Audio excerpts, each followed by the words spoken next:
O presidente do Senado, Rodrigo Pacheco, deve ler na sessão de hoje o requerimento para a abertura dessa comissão. Deixa eu chegar aqui mais pertinho, porque agora vem ela, Tainá Farfan. Diga, Tainá. Pois é, Elise, como a Basília lembrou há pouco, a sessão está marcada para as 4 horas da tarde. E eu confirmei agora há pouco com auxiliares do presidente do Senado, Rodrigo Pacheco, que ele conversou ontem com uma equipe técnica do Senado e foi informado de que a CPI só pode investigar recursos federais. Ou seja, a atuação de governadores e prefeitos, o que eles fizeram com esses recursos, que foi defendida pela base de apoio de Bolsonaro e também pelo próprio presidente Jair Bolsonaro, não cabe ao Senado. Quem vai trazer mais detalhes sobre esse assunto pra gente é a repórter Caroline Rosito, que fala ao vivo agora com a gente. Carol, um ótimo dia pra você. Conta mais pra gente. Oi, Tainá, bom dia para você, bom dia a todos. Pois é, dia de expectativa aqui em Brasília para a leitura do pedido de abertura da CPI da Covid, que será realizada pelo presidente do Senado, Rodrigo Pacheco. Pacheco, então, vai ler o requerimento que foi apresentado pelo senador Randolph Rodrigues, mas ele não deve ampliar essa investigação, então, para estados e municípios, como foi solicitado pelo senador Eduardo Girão em um outro requerimento. Depois de consultar a Secretaria-Geral da Mesa, Pacheco concluiu que a CPI não pode apurar a atuação de governadores e de prefeitos, que isso cabe exclusivamente às câmaras municipais e assembleias legislativas, e que se essa investigação fosse ampliada, o Senado poderia até ferir um artigo 146, 146 do Regimento Interno da Casa, que afirma que proíbe CPI sobre matérias pertinentes a estados. A CPI, portanto, só vai poder apurar verbas federais que foram destinadas a estados e municípios. Esse movimento para ampliar ali a investigação ganhou força no final de semana, depois que o presidente Jair Bolsonaro defendeu que estados e municípios, que os governadores e os prefeitos também fossem investigados sobre os recursos que foram destinados por parte do governo federal para o combate à pandemia da Covid-19. O presidente do Senado ainda está em São Paulo, chega em Brasília hoje à tarde, vem aqui para o Senado para abrir essa sessão que está marcada a partir das 4 horas da tarde. Vale lembrar, só para a gente finalizar, que a abertura dessa CPI se deve após uma determinação do ministro do Supremo Tribunal Federal, Luiz Roberto Barroso. A gente acompanha tudo aqui de Brasília e volta ao longo da programação. Com vocês.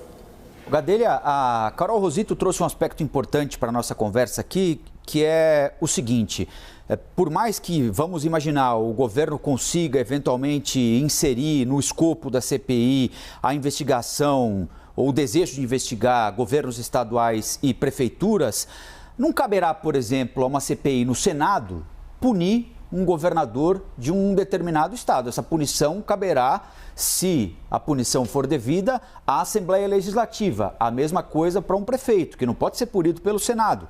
Ele tem, do ponto de vista político, ele tem que ser punido pela Câmara Municipal respectiva. Então, essa discussão, ela é muito mais sobre a forma do que a respeito do conteúdo. O presidente da CPI, o relator da CPI, podem convocar um governador para falar, mas eles não vão poder punir aquele determinado governador se a CPI chegar à conclusão que um dinheiro que a União mandou para determinado estado não foi aplicado na maneira devida, né? É uma guerra política, na verdade, né, Colombo? O presidente Jair Bolsonaro pediu ali, articulou e tentou incluir estados e municípios numa reação ao movimento da CPI, o movimento inicial, né? A CPI tem como foco principal o governo federal. E aí o presidente Jair Bolsonaro e os governistas fizeram essa jogada ali para tentar incluir estados e municípios e dissipar as atenções, né, da CPI. Quem tem vários alvos não tem nenhum, e aí acabaria tirando a pressão sobre o governo federal. Mas é importante ressaltar, Colombo, que de fato os governadores poderão sim ser chamados ali, né, poderão ser convocados ou convidados a prestarem depoimento, mas ali no final da CPI eles não poderão ser indiciados. É importante ressaltar que a CPI, né, geralmente as CPIs, o relator ele indica indiciamento, né, de responsáveis apurados ali pela CPI. E aí caberia, né, depois ao Ministério Público e à Justiça encaminhar esse indiciamento feito pela CPI. Queria fazer uma pergunta também agora de economia, aproveitar que o André Jancaves, que apareceu aqui na nossa tela. O André, essa CPI atrapalha a pauta econômica, no mínimo, porque tira a atenção agora da discussão do orçamento e também das reformas, né?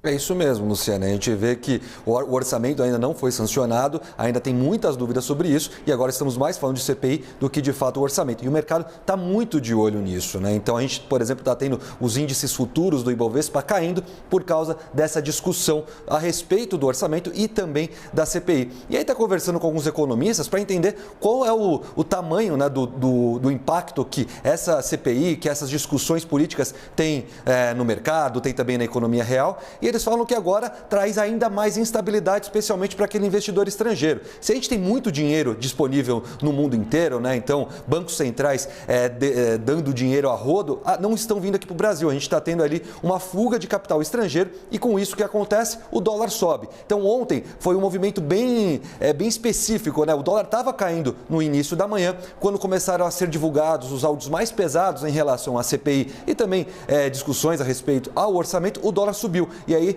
terminou o dia uma alta de 1%, mais de R$ 5,70. E é bom lembrar que muitos economistas acreditam que o dólar justo aqui é entre 4,50 e 5, mesmo com a pandemia, mesmo com os juros baixos. Mas por causa de toda essa instabilidade política, o dólar não vai diminuir de preço. Então o real continua fraco e a gente continua tendo outros efeitos econômicos por causa desse dólar mais forte. Então, inflação mais alta, a gente vê que, por exemplo, quando sobe o barril de petróleo e sobe o dólar, a gente tem uma gasolina mais cara. Enfim, fica mais caro viver no Brasil e toda essa crise política, todas essas brigas que a gente está vendo aí acontecendo, nem é nos bastidores, né? Mas agora a gente está vendo, inclusive, acontecendo cara a cara, isso atrapalha muito a evolução mesmo da economia como um todo, a retomada.